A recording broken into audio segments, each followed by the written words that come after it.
Now, let's take a look at this concept in motion. Let's go to the 40th chapter. The 40th chapter of the book of Genesis. First verse. And it came to pass after these things that the butler of the king of Egypt and his baker had offended their lord, the king of Egypt.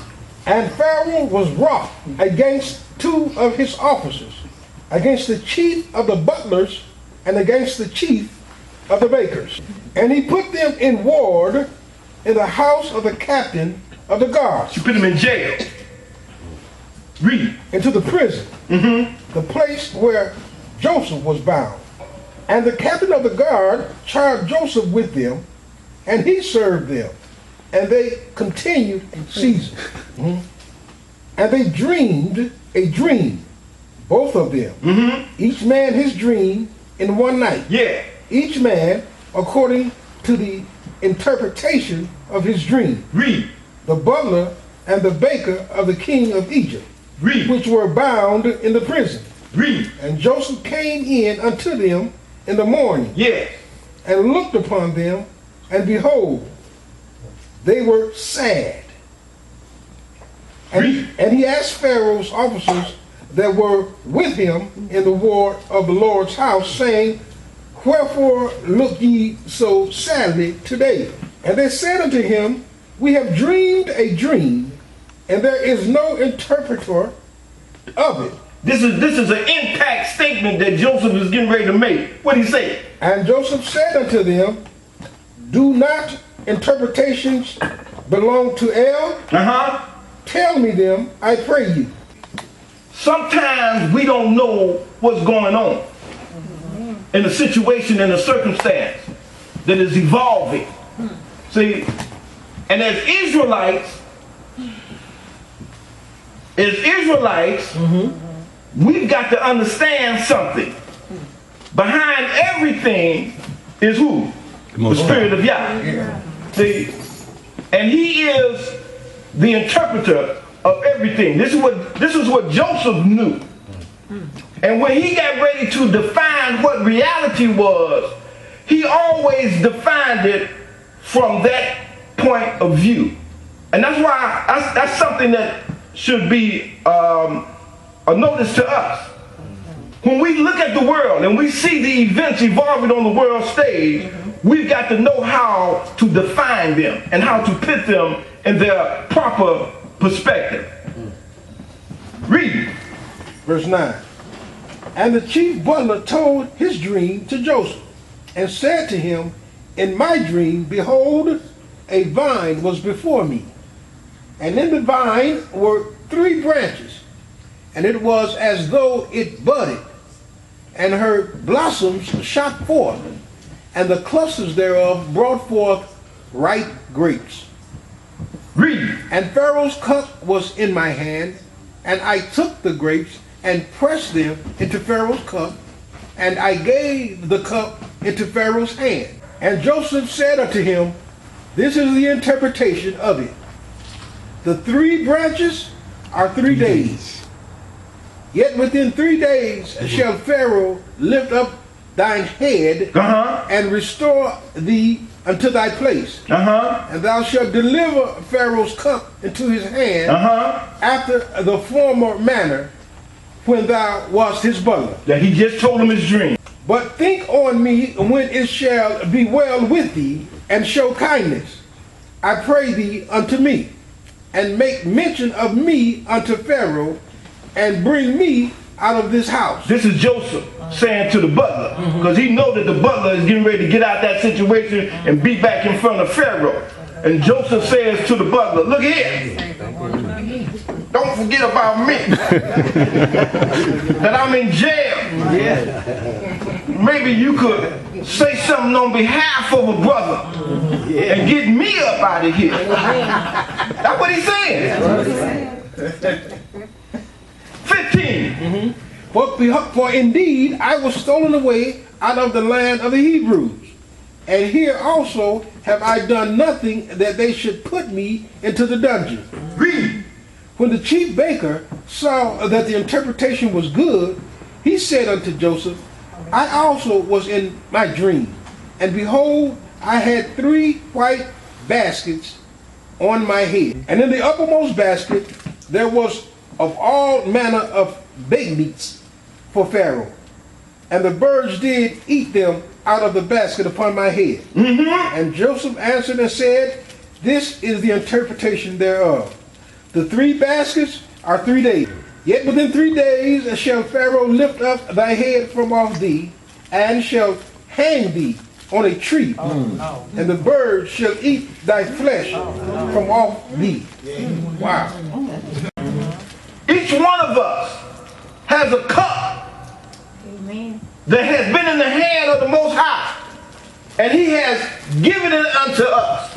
You see what I'm saying? See, and just because your cup is this, don't mean that that's true of me. Look at these 2 right here. Read.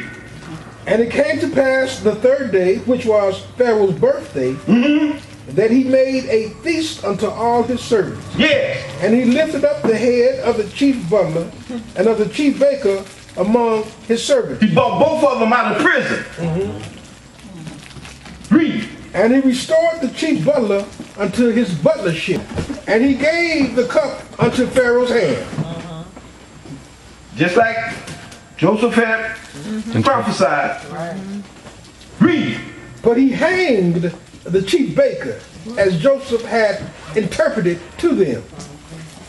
Yet did not the chief butler remember Joseph, but forgot him. Now, when the man forgot all about Joseph being in prison, didn't he? See? So, the king, the Pharaoh, he has a dream, and he's unable to decipher his dream. Drop down to the 12th verse of the 41st chapter.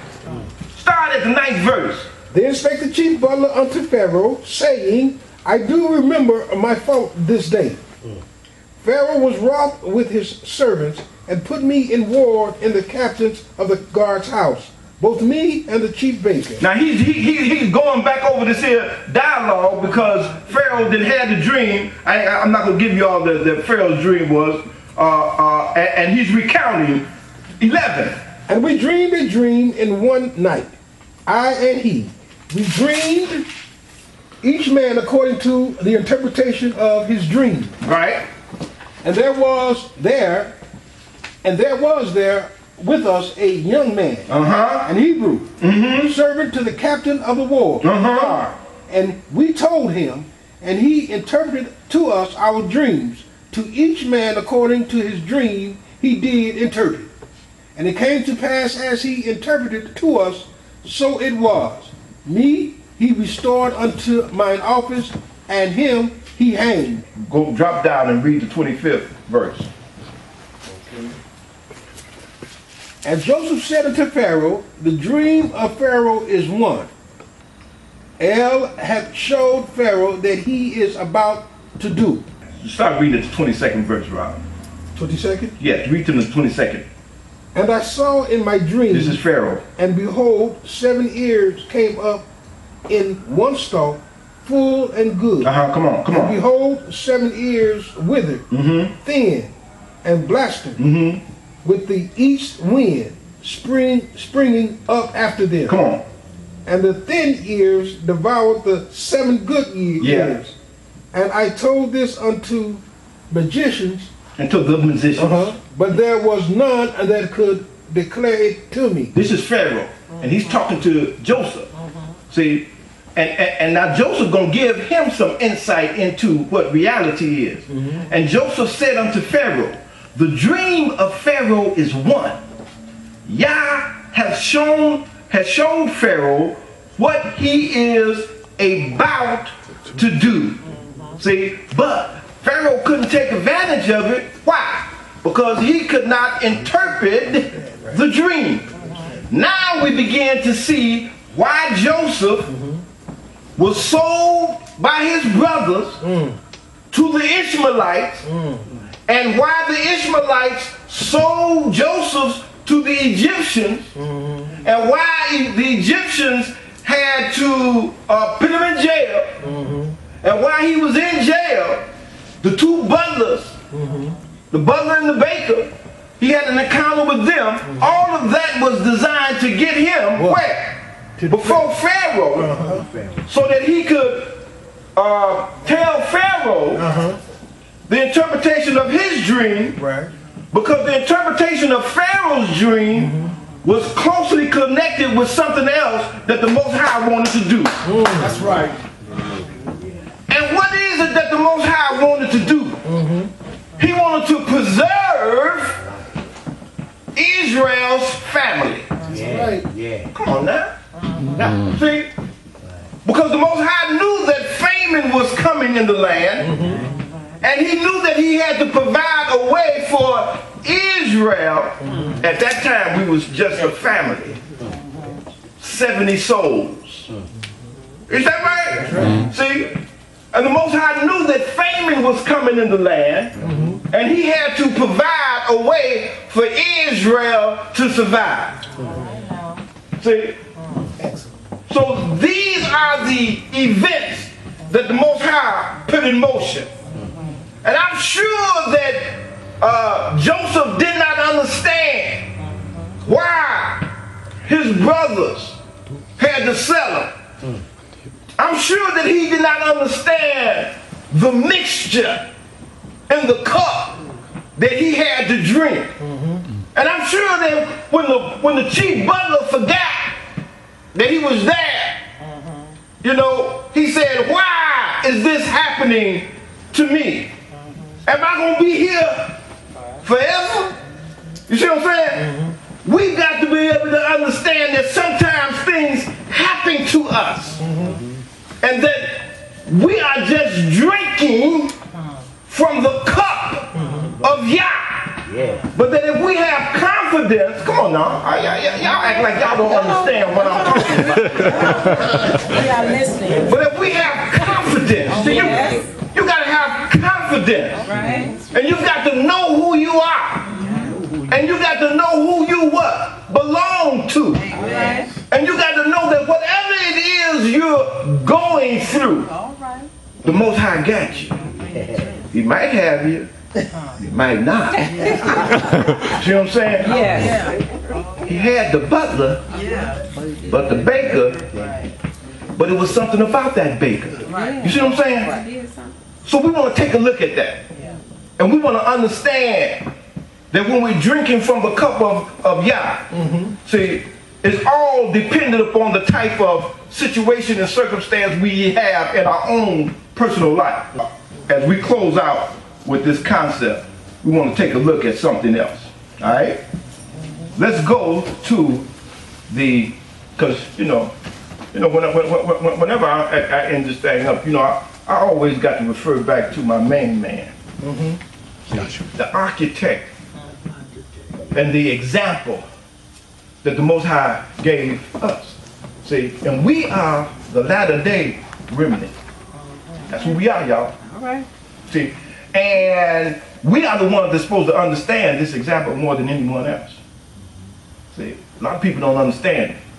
But y'all supposed to understand it, because it's part of the mixture that is in your cup.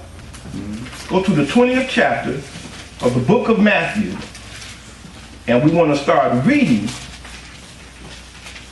at the 20th verse.